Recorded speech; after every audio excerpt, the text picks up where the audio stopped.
और जब इंद्रदेव रुष्ट हुए तो उन्होंने मूसलाधार वर्षा की। इतनी वर्षा हुई कि जल लोगों के घरों में घुसने लगा। तब सभी लोग भागे भागे नंद बाबा के यहाँ पहुंचे। आकर के बोला कि नंद राय जी, आपके पुत्र ने कहा था कि हम इंद्र यज्ञ न करके गिरिराज जी की पूजा करें, और देखिए इंद्र यज्ञ नहीं हुआ तो इंद्रदेव रुष्ट हो गए हैं। अब हमारे घरों में जल प्रवेश कर रहा है, अब हम कहाँ जाएं? तब तक कन्हैया घर से बाहर निकले। सभी ने कन्हैया से कहा, देखो मैंने कहा था कि तुम ये सब काम ना करो। इंद्र यज्ञ की पूजा की तैयारी चल रही थी और तुमने बीच में बाधा डाल दिया। देखो इंद्रदेव रुष्ट हो गए और सबके घरों में जल प्रवेश कर रहा है। इतनी मूसलाधार वर्षा हो रही है, बाढ़ आने वाली है, हम लोग कहाँ जाएं? कन्हैया ने कहा, आप लोग हमसे पूछ रहे हैं कहाँ जाएं? आपने मेरी पूजा थोड़ी ही की थी, आपने तो गिरिराज जी की पूजा की थी। तो आप जाइए गिरिराज जी के पास, चलिए चलते हैं गिरिराज जी के पास, अब वही हमारी सहायता करेंगे। तो कन्हैया सबको लेकर के गिरिराज जी के पास गए। जाकर के कहा कि अब गिरिराज जी की शरण में रहना पड़ेगा, जब तक वर्षा कम नहीं हो जाती, जल कम नहीं हो जाता, तब तक हम सभी गिरिराज जी की शरण में रहेंगे। हमने कहा कि गिरिराज जी की शरण में कैसे रहेंगे? तो कन्हैया ने कहा कि सब लोग मिलकर उठाओ गिरिराज जी को। सब हंसने लगे, अरे इतनी छोटी सी बात है क्या कि कोई टेबल उठाना है उठा लेंगे, इतने बड़े पहाड़ को उठाना है? भगवान ने कहा कि देखो,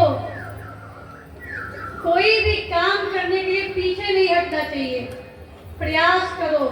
होना नहीं होना ये भगवान की मर्जी है, लेकिन हम प्रयास तो कर सकते हैं ना। तो सबने मिलकर के गिरिराज जी को उठाने का प्रयास किया। ये तो भगवान की लीला चली थी, उठा तो भगवान ही रहे थे, लेकिन सबसे हाथ लगवाए हुए थे। और जब सबने मिलकर के गिरिराज जी को उठाने का प्रयास किया तो भगवान एक ही चुटकी में गिरिराज जी को धारण कर लिए। जब गिरिराज जी को धारण कर रहे थे प्रभु, तो हाथ में 5 अंगुलियां होती हैं। तो सबसे मजबूत अंगुली होती है अंगूठा। अंगूठा ने कहा कि प्रभु आप मेरे ऊपर गिरिराज जी को धारण कीजिए, क्योंकि मैं बड़ा बलवान हूँ। भगवान ने कहा इसको तो अहंकार हो गया है, इसलिए पहले इसको किनारे करो। तो अंगूठे को किनारे कर दिया गया। फिर तर्जनी ने कहा कि प्रभु देखिए, कोई भी काम करना होता है तो मैं ही सबसे पहले आगे दिखाई देती हूँ। कहीं संकेत करना होता है तो किस अंगुली से करते हैं? तर्जनी से। तो तर्जनी ने कहा कि मेरे ऊपर धारण करिए। भगवान ने कहा इसे भी अहंकार है, इसको भी किनारे करो। तब मध्यमा ने कहा कि प्रभु देखिए, सारी अंगुलियों में सबसे बड़ी मैं हूँ, मेरे ऊपर धारण कीजिए। प्रभु ने कहा इसे भी अहंकार है, इसको भी किनारे करो। फिर अनामिका ने कहा कि प्रभु कोई भी शुभ कार्य करना होता है तो मेरे ही द्वारा किया जाता है, तिलक भी लगाना होता है तो मेरे ही द्वारा लगाया जाता है, तो मेरे ऊपर धारण करिए। प्रभु ने कहा कि इसको भी अहंकार है, उसको भी किनारे कर दिया। जो कनिष्ठा उंगली है, जो सबसे छोटी होती है, जिसको छोटी उंगली कहते हैं, वो चुपचाप किनारे बैठी थी, क्योंकि उसके पास ना ही बल होता है, ना ही वो लंबी होती है, ना ही किसी काम आती है। चुपचाप बैठी थी। भगवान ने कहा कि इसका मन निर्मल है, इसी के ऊपर गिरिराज जी को धारण करेंगे। तो भगवान ने अपनी कानी उंगली पे गिरिराज जी को धारण किया है। बोलिए भक्तवत्सल भगवान की जय। 7 दिन तक वर्षा हुई। गिरिराज जी को 7 दिनों तक भगवान ने अपनी कानी उंगली पे धारण किया था।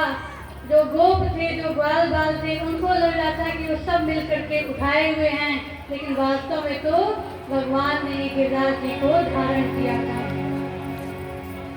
7 दिनों तक वर्षा होते ही इंद्रदेव को लगा कि ये कोई साधारण मनुष्य नहीं है, साधारण बालक नहीं है, ये तो स्वयं भगवान है। और भगवान ने इन्हें आज्ञा दिया था गिरिराज की पूजा करने के लिए, उससे तो बहुत बड़ी गलती हो गई। इंद्रदेव ने आकर के भगवान से क्षमा मांगा, भगवान का अभिषेक किया। भगवान ने कहा कि देखो तुम्हारे अंदर अहंकार हो गया था, वर्षा को रोको। इंद्रदेव ने वर्षा को रोक दिया। सूर्य देव जल्द ही सूख गया और तब सभी अपने अपने घर को वापस लौटे। भगवान ने इंद्रदेव के अहंकार को दूर किया, अंगुलियों के अहंकार को दूर किया और भगवान ने ये शिक्षा दी कि निर्मल मन जन तो वही पावा। जिसका मन निर्मल होगा वही भगवान को प्राप्त कर सकेगा। आगे गोपियों की कथा आती है। एक बार भगवान ने जब रात्रि के समय बंसी बजाई थी तो गोपियां मंत्र मुग्ध होकर के बंसी की ध्वनि में मोहित होकर के वहां जहाँ भगवान बैठ करके बंसी बजा रहे थे वहां आई। और जब गोपियां वहां आई तो रात्रि का समय था। तो प्रभु ने पूछा कि तुम लोग रात में यहाँ कहाँ भटक रही हो? रात में तो तुम लोग को अपने अपने घरों में होना चाहिए। कहते कि जब भगवान ने बंसी बजाई थी तो जो गोपी जो कार्य कर रही थी वो कार्य छोड़ करके वहां पर आ गई। जो गोपी रोटी पका रही थी वो रोटी को तावे पर ही छोड़ करके वहां आ गई। जो गोपी दूध दूह रही थी वैसे ही छोड़ के वहां आ गई। जो गोपी वस्त्र बदल रही थी आधे वस्त्र पहन करके वहां आ गई। जो गोपी जिस मुद्रा में थी उसी मुद्रा में वहां आ गई। ध्यान से सुनिएगा, गोपियों ने ऐसा क्यों किया? ध्यान से सुनने की आवश्यकता है। जब गोपियों ने ऐसा किया वहां पहुंची तो भगवान ने कहा कि तुम लोग इस समय यहाँ क्या कर रही हो? रात्रि का समय अपने घर में होना चाहिए। गोपियों ने कहा नहीं, आपने बुलाया है, आपको पता है कि बंसी आप बजाएंगे तो हम दौड़ी चली आएंगी, तो आपने बंसी क्यों बजाया? और अब बजाया है, हम सब आ गई हैं, तो आप हमारे साथ नृत्य करेंगे। तो भगवान ने रात्रि को रास किया, नृत्य किया गोपियों के साथ। सभी गोपियां किनारे किनारे नृत्य कर रही थी, भगवान बीच में नृत्य कर रहे थे। उसी में कुछ गोपियों को ऐसा लगा कि हम सर्वश्रेष्ठ हैं, इसलिए भगवान हमारे साथ नृत्य कर रहे हैं।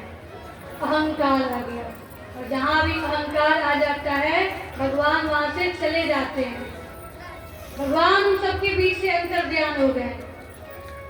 अब गोपियों ने देखा कि कन्हैया गायब हो गया तो सब चारों ओर खोजने लगी। कुछ जाकर के वृक्षों से पूछती है तुमने मेरे कन्हैया को देखा है, कुछ लताओं से पूछती हैं, कुछ वृंदावन था, तुलसी का पौधा था, तो उन पौधों से जाके पूछती है कि तुमने मेरे कन्हैया को देखा है? मेरा कन्हैया अभी हमारे साथ नृत्य कर रहा था, अचानक न जाने कहाँ चला गया। बावली हो जाती है, जाकर के वृक्षों से, लताओं से, दिशाओं से पूछती हैं क्या तुमने मेरे कन्हैया को देखा है? खुद जाकर के रज की कड़ से पूछती है, धूल की कड़ से पूछती है, अरे मेरा कन्हैया कहाँ चला गया? अभी तो हमारे साथ नृत्य कर रहा था। और उस समय गोपियों ने भगवान ने जितनी लीलाएं की थी उन सबका गायन किया है। भगवान ने जो जो लीला की उसी का गायन किया गोपियों ने, जिसको गोपी गीत कहते हैं। और जब गोपियों ने गोपी गीत गाया, गोपी गीत में कहा गया है कि तब कथामृतम तप्त जीवनम कवि भीरीडितम कल्पशापम श्रवण मंगलम श्रीमदाततम भुवि गृह्णन्ति ते भूरिता जना। उसी गीत में गोपियों ने कहा कि तब कथामृतम तप्त जीवनम, यानी तुम्हारी जो कथा है, जो गा करके गोपी सुना रही थी, तो गोपी गीत है। और फिर क्या गा रही थी? भगवान की लीलाओं का गायन कर रही थी, अर्थात भगवान की कथा गा रही थी। और उसी कथा में उन्होंने कहा कि तब कथामृतम तप्त जीवनम, तीनों प्रकार के तापों का नाश करने वाली है तुम्हारी कथा। ऐसा कवि भीरीडितम, कवि लोग ऐसा कहते हैं, कल्पशापम, कलयुग के दोषों को नाश करने वाली है। श्रवण मंगलम, इसको श्रवण किया जाए तो मंगल ही मंगल होगा, ऐसा गोपियों ने अपने गीत में गाया है। और जब गाते गाते रोते रोते सभी गोपी निर्मल हो गई, उनके अंदर के अहंकार को नष्ट कर दिया उन्होंने, तब जाकर के भगवान उन सबके बीच प्रकट हो गए। और देखिए पहले जब नृत्य कर रहे थे तो भगवान एक थे, गोपियां अनेक थी। और इस बार जब भगवान प्रकट हुए उन सबके बीच, तो जितनी गोपियां थी उतने रूप में भगवान प्रकट हो गए। और तब जो नृत्य हुआ उसको महारास कहा गया। तो कुछ लोग इसी पर तर्क करते हैं कि भगवान ने महारास किया, भगवान रास रचाए। ये महारास है क्या? कथा में बताया गया कि जो गोपी जिस भाव में थी, रोटी पका रही थी, रोटी को तावे पे छोड़ के चली आई, रोटी जल रही है। कुछ गोपी आधे वस्त्र पहन के चली आई। क्या गोपियों को अपनी मर्यादा का पता नहीं था? गोपियां अपनी मर्यादा जानती थी, तो वो ऐसा क्यों की? मैंने पहले भी बताया था कि ये कथा सांकेतिक कथा है। इसका श्रवण करने के बाद चिंतन मनन मंथन आवश्यक होता है। तो कथा तो हमने श्रवण कर लिया, इसका अर्थ क्या है कि क्या गोपी अपनी मर्यादा नहीं जानती थी? जानती थी। गोपियों को अपनी मर्यादा पता थी। जो गोपी रोटी पका रही थी, उसने जब बंसी की ध्वनि को सुना तो मंत्र मुग्ध हो गई। वहीं पर उनका ध्यान लग गया। उनका शरीर चल के नहीं गया था भगवान के पास, उनकी आत्मा निकल करके परमात्मा से मिलने के लिए गई थी। शरीर नहीं गया था, शरीर वही था। तो जो गोपी रोटी बना रही थी, रोटी बनाते बनाते वो ध्यान में चली गई, उसकी आत्मा निकल गई, जाके परमात्मा से मिल गई। और तब महारास हुआ। बोलिए रास रचैया भगवान की जय।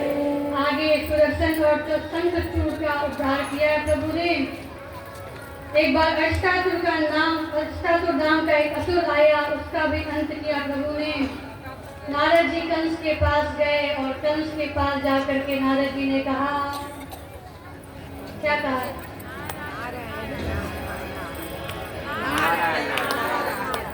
जोर से नारायण नारायण नारायण नारायण। पीछे वाले लोग के पास मेरी आवाज नहीं जा रही है क्या भाई?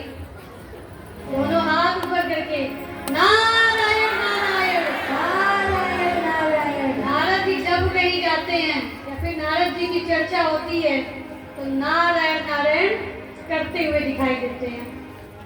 नारद जी पहुंचे, कंस के पास जाकर के बताया कि देखो नंद बाबा के यहाँ 2 बालक पल रहे हैं, बड़े बलवान हैं और न जाने कितने असुरों का अंत उन्होंने ही किया है। मुझे लगता है कि जरूर देवकी और वसुदेव के पुत्र हैं।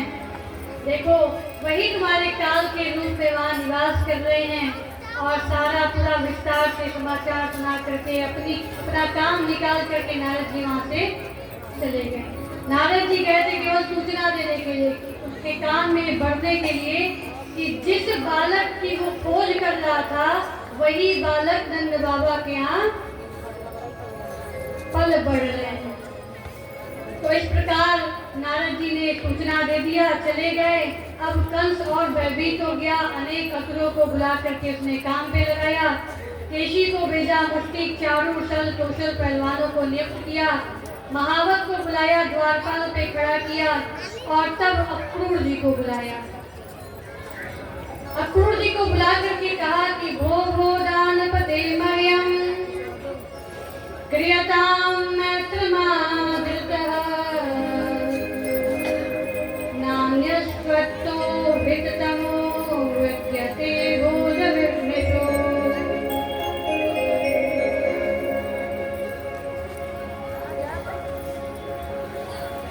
कंस कहता है अक्रूर जी से कि भोजवंशी और दृष्टिवंशी यादवों में आपसे ज्यादा मेरा हित करने वाला दूसरा कोई नहीं है।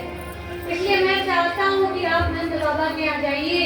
वहाँ जो 2 बालक पल बढ़ रहे हैं, मैंने सुना है कि बड़े बलवान हैं, बड़े वीर हैं। मैं एक यज्ञ कर रहा हूँ, आप जाइए उन दोनों को निमंत्रण दीजिए उस यज्ञ में आने के लिए।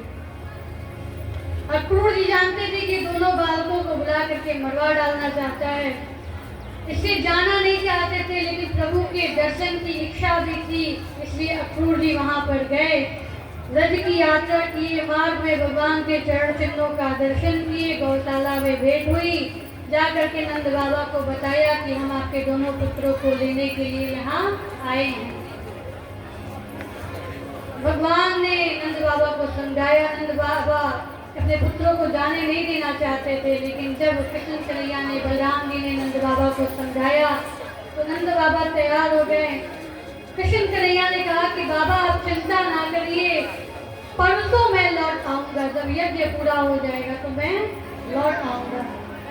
अक्रूर जी के साथ रथ पे सवार होकर के कृष्ण और बलराम मथुरा की ओर प्रवेश किए। मार्ग में प्रभु के चतुर्भुज रूप का दर्शन अक्रूर जी को हुआ। आगे बड़े मथुरा में प्रवेश किए। कन्हैया ने कहा कि अक्रूर जी आप आगे जाइए, मथुरा राजधानी है, मैं यहाँ की शोभा को देखते हुए पीछे पीछे पैदल ही आता हूँ। अक्रूर जी रथ लेकर के चले गए। कन्हैया और बलराम जी नीचे उतरिए, पैदल पैदल यात्रा करने लगे। मथुरा जो की राजधानी थी उसकी शोभा को देखते हुए आगे बढ़ रहे हैं। सबसे पहले कन्हैया ने धोबी को देखा। धोबी सुंदर सुंदर वस्त्र लिया हुआ था। कन्हैया ने जो धोबी को देखा, धोबी ने कन्हैया को देखा तो कन्हैया तो मनमोहन थे, धोबी के मन को मोह लिए और धोबी से कहते हैं कि देखो धोबी, तुम्हारे पास बड़े सुंदर सुंदर वस्त्र हैं, हमें यज्ञ में जाना है, तुम हमें कुछ वस्त्र दे दो। धोबी राजमहल के जो लोग थे उनके वस्त्र धुला करता था, तो सुंदर सुंदर अच्छे अच्छे वस्त्र थे उसके पास।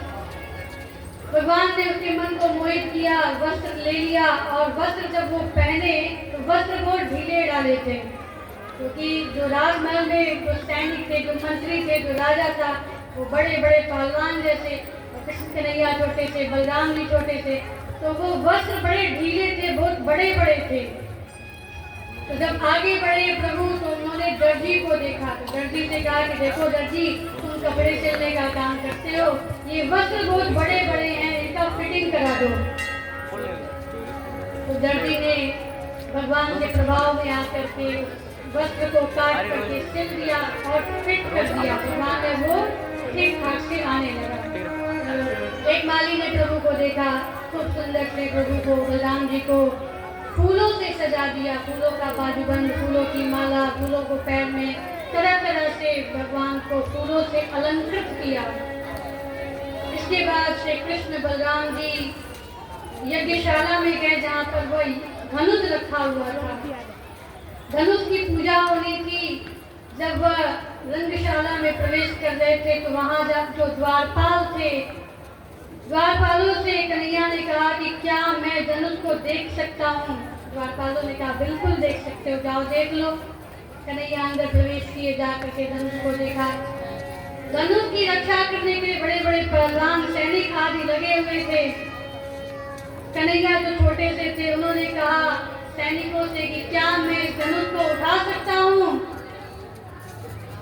सभी सैनिक हंसने लगे कि देखो, इस धनुष को उठाने के लिए बड़े बड़े पहलवान लगते हैं और ये छोटा बच्चा कह रहा है कि मैं धनुष को उठा लूं। सब हंसने लगे। उसी में से किसी ने कहा कि ठीक है, तुम उठा सकते हो, उठा करके दिखाओ।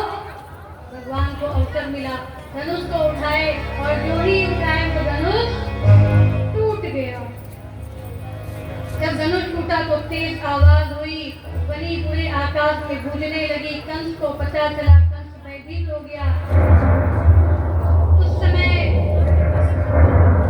जब भगवान रंगशाला में अंदर प्रवेश कर रहे थे, जहाँ पर कुश्ती लड़ने का काम हो रहा था, बड़े बड़े पहलवान आए हुए थे, वहाँ पर जब भगवान पहुंचे तो सामने महावत था और कोरियापी हाथी को लिए खड़ा था। कोरियापी हाथी एक पागल हाथी था, वो किसी को उसके पास नहीं आने देता था, उसी को द्वार पे खड़ा करके रखा था। जब भगवान अंदर प्रवेश कर रहे थे, कोरियापी हाथी ने पहले रोका। भगवान ने कोरियापी हाथी के पूंछ को पकड़ा, जोर से चारों दिशाओं में घुमाया और जोर से भूमि पर पटक दिया। कोरियापी का अंत हो गया। बोलिए कृष्ण कन्हैया लाल की जय। हाथी के दो दांत होते हैं, भगवान ने दोनों दांत को तोड़ा, एक बलराम जी लिए, एक कृष्ण कन्हैया लिए, और जिस प्रकार हनुमान जी गदा लेकर के चलते हैं, उसी प्रकार कृष्ण और बलराम उस दांत को अपने कंधे पर रख करके अंदर प्रवेश करते हैं। जब उन्होंने अंदर प्रवेश किया तो जो अखाड़ा था, अखाड़ा जो होता है वो स्टेडियम के जैसे होता है, जैसे स्टेडियम में चारों ओर लोग बैठे होते हैं और बीच में क्रिकेट चल रहा होता है, वैसे ही वो अखाड़ा था। चारों ओर लोग बैठ करके तमाशा देख रहे थे और बीच में कुश्ती हो रही थी। उसी में प्रभु ने प्रवेश किया, और जब प्रभु ने प्रवेश किया तो सबने भगवान का दर्शन अलग अलग रूपों में किया। जाकी रही भावना जैसी, प्रभु मूरत देखी दिन तैसी। जिसकी जैसी भावना थी, उसको पता था कि ये स्वयं भगवान है, देवकी की 8वीं संतान के रूप में आए हैं, कंस को मारने के लिए आए हैं। उन्होंने भगवान का दर्शन भगवान के रूप में किया। किसी ने देखा कि ये तो नंद बाबा के यहाँ से आया है, नंद बाबा का पुत्र है। किसी ने देखा कि ये तो मेरा सगा है, किसी ने देखा कि ये तो मेरा मित्र है, किसी ने भाई के रूप में देखा, किसी ने पुत्र के रूप में देखा, किसी ने पड़ोसी के रूप में देखा। अलग अलग रूपों में सबने भगवान का दर्शन किया। जाकी रही भावना जैसी, प्रभु मूरत देखी जैसी। इसकी जैसी भावना थी, उसी रूप में उन्होंने भगवान का दर्शन किया। भगवान ने चारों मुश्किल आदि पालानों का अंत किया और एक ही छलांग में कंस के पास पहुंच गए। कंस राजा था तो ऊपर बैठा हुआ था। एक छलांग लगाया भगवान ने, सीधे कंस के पास पहुंचे, केश को पकड़ा, जोर से अखाड़े के बीच में पटक दिया और खुद स्वयं उसकी छाती पर कूद पड़े। कंस का अंत हो गया। बोलिए कंसवर्धन भगवान की जय। कंस ने जो सगे संबंधियों को कारागार में बंद किया था, उन सबको मुक्त किया, अपने माता जी पिताजी को मुक्त किया। माता पिता जो वसुदेव जी माता देवकी थी, उन्होंने कहा कि अभी तक तो ये बालक गाय चला रहा था, अभी तक इसकी शिक्षा नहीं हुई, तो इसलिए पहले उन्होंने भगवान श्री कृष्ण और बलराम जी का यज्ञोपवीत कराया और यज्ञोपवीत कराने के पश्चात गुरु जी के आश्रम पे भेजा। सांदीपनी मुनि के आश्रम पर जाकर के कृष्ण और बलराम शिक्षा प्राप्त करने लगे। वहीं पर सुदामा जी से भेंट हुई। जब शिक्षा प्राप्त करके कुछ समय पश्चात लौट करके आ रहे थे तो गुरु को दक्षिणा देनी थी। जहाँ से हम शिक्षा प्राप्त करते हैं, कहीं से भी अगर हमें कुछ शिक्षा मिली तो वहाँ पे दक्षिणा अवश्य देना चाहिए। बिना दक्षिणा के वो ज्ञान हमारे किसी काम नहीं आता है। तो कृष्ण भगवान ने कहा कि गुरुदेव, हम आपको दक्षिणा देना चाहते हैं। सांदीपनी मुनि भगवान के प्रभाव को जानते थे। उन्होंने कहा कि प्रभु, मुझे आपसे कुछ भी नहीं चाहिए, आपको अगर कुछ देना है तो गुरु माता से पूछ लीजिए। कृष्ण भगवान और बलराम जी गुरु माता के पास गए। गुरु माता ने कहा कि मुझे और कुछ नहीं चाहिए, मेरा बालक, मेरा एक पुत्र था, मैं समुद्र के पास जब उसे लेकर के गई थी तो समुद्र ने अपनी लहरों के साथ मेरे पुत्र को भी बहा दिया और अपने साथ लेकर दिया। उसने मेरे पुत्र को निगल लिया है। अगर तुम कुछ देना चाहते हो तो वही मेरे पुत्र को मुझे लौटा दो। गुरु माता भी भगवान के प्रभाव को जानती थी। भगवान ने कहा कि अगर गुरु माता ने हमसे कुछ मांगा है तो मैं आपको अवश्य दूंगा। भगवान गए, जहाँ भी उनके पुत्र थे सभी लोगों में जा करके पता किया और जहाँ भी उनके पुत्र थे वहाँ से ले करके आए, गुरु माता को सौंप दिया, फिर मथुरा में लौट करके आए। जब मथुरा में आए तो कंस की 2 पत्नियां थी जिनका नाम था अस्थि और प्राप्ति। कंस की 2 पत्नियां थी और वो दोनों जरासंध की पुत्री थी। जरासंध को पता चला कि मेरी पुत्री के पति अर्थात मेरे दामाद का वध किया है कंस ने, इसलिए मैं कृष्ण को जीवित नहीं छोड़ूंगा। जरासंध ने 23 औक्षौहिणी सेना एकत्रित की और कृष्ण को मारने के लिए मथुरा की ओर आगे आए। भगवान को भला कोई मार सकता है? और मैंने पहले भी कथा में बताया था कि जब भगवान राम के रूप में आए थे तो दुष्टों का संहार करने के भगवान को 14 वर्ष का वनवास लेना पड़ा। लेकिन जब भगवान कृष्ण के रूप में आए तो दुष्टों का संहार करने के लिए, पापियों का अंत करने के लिए उनको कहीं जाने की आवश्यकता नहीं पड़ी। पापी स्वयं चल करके आते थे भगवान के पास। तो जरासंध ने जो 23 औक्षौणी सेना को एकत्रित किया था, वो सेना कोई ऐसी वैसी सेना नहीं थी, पापियों की सेना थी। और वो चल करके भगवान के पास आई अपना उद्धार कराने के लिए। भगवान ने सबका अंत किया। ऐसा एक बार नहीं हुआ, 17 बार 23 औक्षौणी सेना लेकर के जरासंध आता था और भगवान श्री कृष्ण सबका अंत करते थे। इधर एक बार भगवान श्री कृष्ण अपने खिड़की पे खड़े होकर के यमुना जी की ओर निहार रहे थे। और जब निहार रहे थे तो उनके आंखों में आंसू आ गए। तभी उद्धव जी पहुंचे। उद्धव जी बड़े ज्ञानी थे, बृहस्पति जी के शिष्य थे और मथुरा में भगवान श्री कृष्ण ने उनको मंत्री बनाया था। भगवान के सखा भी थे और सदैव भगवान के साथ रहा करते थे। उद्धव जी ने देखा कि भगवान श्री कृष्ण के आंखों में आंसू हैं। उन्होंने श्री कृष्ण से पूछा, अरे कृष्ण, तुम्हारी आंखों में आंसू कहां से आ गए? तुम तो स्वयं भगवान हो, परम पिता हो, जगत पिता हो, अखिल ब्रह्मांड के नायक हो। तुम तो अखिलेश्वर हो और अखिलेश्वर हो करके, स्वयं भगवान हो करके, परम ब्रह्म हो करके तुम रो रहे हो। तुम क्यों रो रहे हो? तुमको किस बात की चिंता है? श्री कृष्ण ने कहा कि उद्धव, मुझे ब्रज की बहुत याद आ रही है। मुझे वो ब्रज भूल नहीं रहा है। उद्धव, मोहे ब्रज विचरत नहीं। मुझे ब्रज नहीं भूल रहा है। मुझे ब्रज की आज बहुत याद आ रही है। मैं यशोदा मैया से, अपने बाबा से कह के आया था कि मैं परसों लौट आऊंगा। और देखो इतने दिन बीत गए, मैं अभी तक वहां गया नहीं। मैं जब आ रहा था ना, तो मेरे बाबा, मेरी मैया मुझे आने नहीं देना चाहते थे। मैंने उनसे कहा था कि बाबा, मैया, मैं परसों आ जाऊंगा। और देखो आज तक मैं नहीं गया। मेरे बाबा तो मेरे बगैर भोजन नहीं करते थे। वो जब भोजन करने बैठते तो पहले मुझे पवाते थे, तब स्वयं पाते थे। और देखो इतने दिन बीत गए, मेरे बाबा भोजन कैसे कर रहे होंगे? मेरी मैया मेरा ही ध्यान कर करके माखन निकालती थी। और इतने दिन बीत गए, मैया ने तो माखन निकालना छोड़ दिया होगा।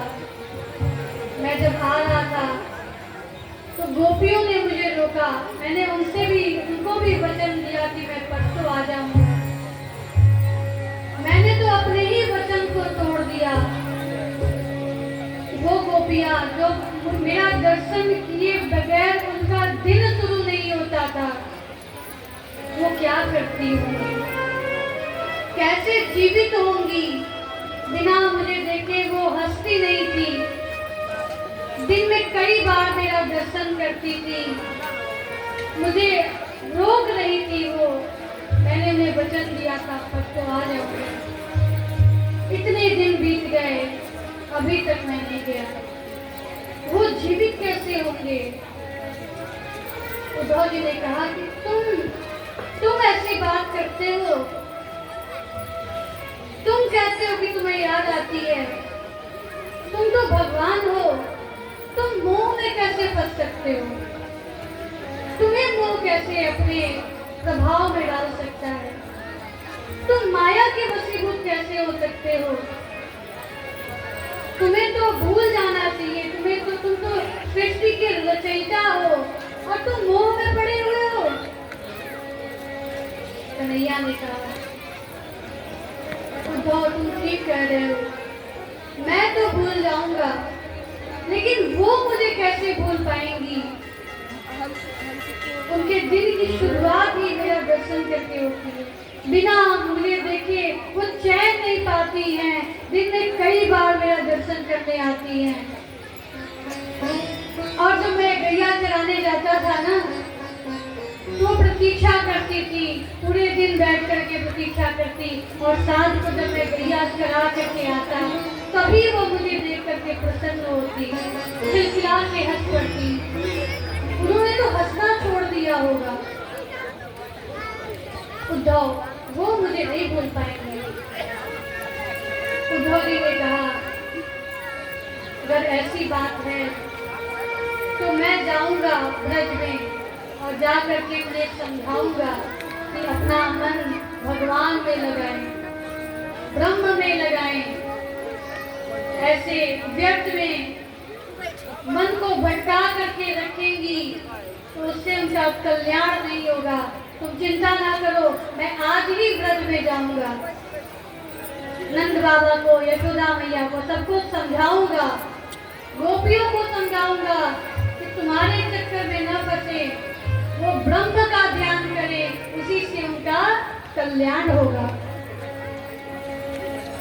भगवान ने कहा कि बिल्कुल सही कहते हो, तुम अभी तुरंत चले जाओ ब्रज में। देखिए भगवान जब उद्धव जी को भेज रहे थे तो उद्धव जी के पास बहुत ज्ञान था, लेकिन उनके अंदर प्रेम की कमी थी, भक्ति की कमी थी। उनके अंदर भक्ति नहीं थी, इतना ज्ञान था। जब ज्ञान अधिक हो जाता है ना तो अहंकार हो जाता है, फिर वहाँ भक्ति नहीं रहती है। तो वही भक्ति देने के लिए श्री कृष्ण ने उद्धव जी को ब्रज में भेजा था। उद्धव जी के अंदर बहुत अहंकार था। उन्होंने कहा कि मैं जाता हूँ, गोपियों को समझाऊंगा कि अपना मन ब्रह्म में लगाएं, इधर उधर न भटकाएं।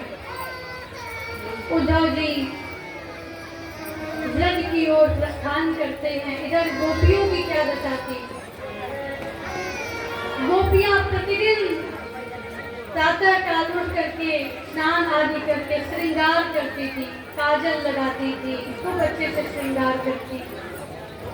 और जब श्रृंगार करके अपने घर से बाहर निकलती थी तो श्री कृष्ण का स्मरण कर करके वह रोने लगती थी। और जब वह रोती थी तो उनके आंख से जो आंसू गिरता था वो पूरे काजल को धुलते हुए पूरा मुख ही काला हो जाता था। उस काजल से पूरा मुखमंडल उनका काला पड़ जाता था, सांवली हो जाती थी। जिस प्रकार भगवान श्री कृष्ण सांवले थे वही दशा गोपियों की हो जाती थी। पूरा दिन रोते रोते बीत जाता। जो भगवान की मित्र मंडली थी, जो उनके मित्र थे, जो ग्वाल बाल थे, प्रतिदिन जा करके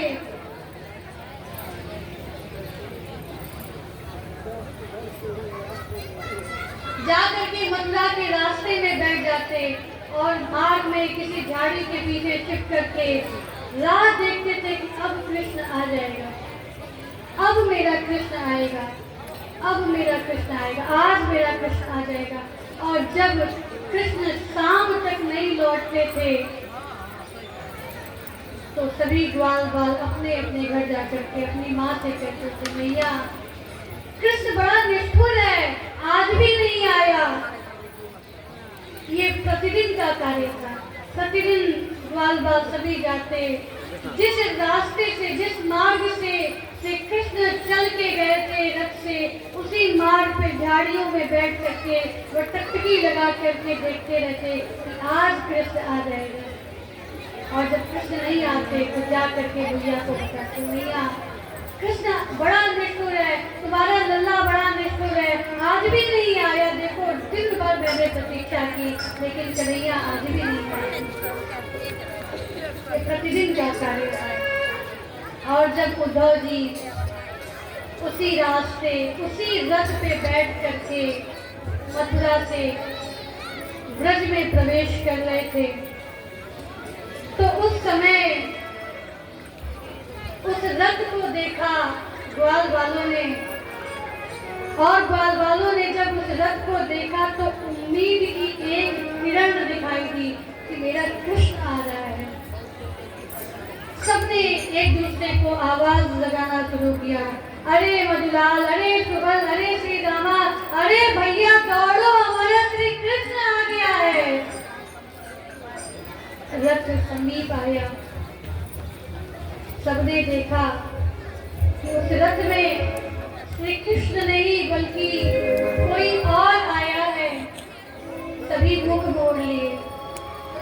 उद्धव जी ने आवाज लगाई, अरे जरा सुनो, बताओ कि नंद बाबा का घर कौन सा है, यशोदा मैया कहाँ रहती हैं? कुछ ग्वाल वालों में से एक ने उत्तर दिया, तुम मथुरा से आ रहे हो ना, तुम्हें श्री कृष्ण ने भेजा है ना।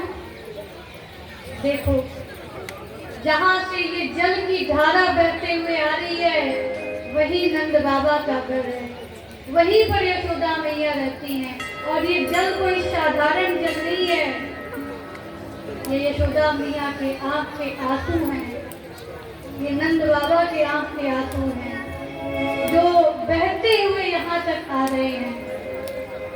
उद्धव जी भावुक हो गए, फिर कंट्रोल करके रथ पे बैठे, नंद बाबा के घर जाकर के द्वार पे रथ रुका। उतर करके जब अंदर गए, नंद बाबा को लगा कि कृष्ण आ गया है, तो कृष्ण कृष्ण कन्हैया कन्हैया करते हुए आए। और जब उन्होंने गले से लगाया तब उद्धव जी ने कहा कि बाबा, मैं आपका कृष्ण नहीं हूँ, मैं तो उद्धव हूँ, मुझे कृष्ण ने ही भेजा है। नंद बाबा मौन हो गए। यशोदा मैया ने कहा, तुम कृष्ण नहीं हो तो यहाँ क्या करने आए हो? हमारा कृष्ण कहाँ है? वो क्यों नहीं आया? कह के गया था कि परसों आ जाएंगे, अभी तक नहीं लौटा। कहाँ है कृष्ण? तुम अकेले क्यों चले आए हो? कृष्ण को क्यों नहीं लेकर के आए हो? तुम्हें कृष्ण को लेकर के आना चाहिए था। उद्धव जी ने कहा कि मुझे कृष्ण ने इसलिए भेजा है कि मैं आकर के आपको समझा सकूं कि आप कृष्ण को भूल जाएं और ब्रह्म का ध्यान करिए, भगवान का भजन करिए। साइकिल सही हो। यशोदा मैया ने कहा कि बस इतना ही कहने आए थे, तो जाओ। हम कृष्ण को नहीं भूल सकते, भूलता तो व्यक्ति उसको है जिसको याद करता है, और हम कृष्ण को याद नहीं करते।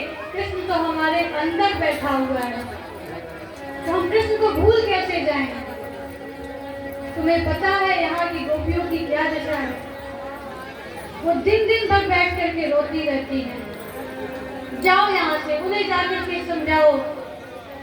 उद्धव जी वहां से निकले, जाकर के गोपियों को समझाने का प्रयास करते हैं। गोपियों से कहते हैं कि अपना मन कृष्ण से हटा करके भगवान में लगाओ। गोपियों ने कहा कि उद्धव, मन नाही 10-20, मेरे 10-20 मन नहीं है। एक बताओ को गयो श्याम संग, एक ही था जो श्याम के संग गया। अब हम दूसरा मन कहाँ से लाए भगवान में लगाने के लिए? हमारे पास तो एक ही मन था और वो कृष्ण लेके चला गया, और दूसरा कुछ मन ही नहीं कि हम ब्रह्म में लगाए।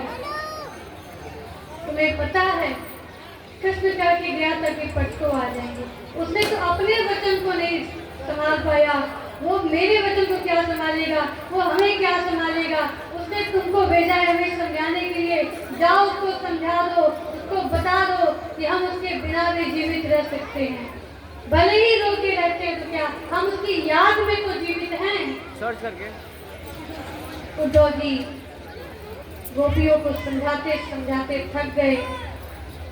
फिर राधा रानी के पास पहुंचे। वहां जाकर के राधा रानी के पास जब पहुंचे तो राधा रानी ने स्वयं ही कहा कि अरे उद्धव, तुम यहाँ मुझे समझाने आए हो ना, तुम मुझे समझाने आए हो कि हम कृष्ण को भूल जाएं। मैं कृष्ण हूँ और कृष्ण ही मैं हूँ, इसलिए मैं कृष्ण को नहीं भूल सकती। उन सबकी भावनाओं को जब उद्धव जी ने श्रवण किया तो उनके अंदर जो ज्ञान था ज्ञान फीका पड़ गया भक्ति के सामने, ज्ञान थक गया, हार गया भक्ति के सामने। देखिए कहते हैं कि जिस ज्ञान में भक्ति नहीं है वो ज्ञान पंगु है, और जिस भक्ति में ज्ञान नहीं है वो भक्ति अंधी है, अंध भक्ति है। तो भक्ति और ज्ञान दोनों आवश्यक है। मैंने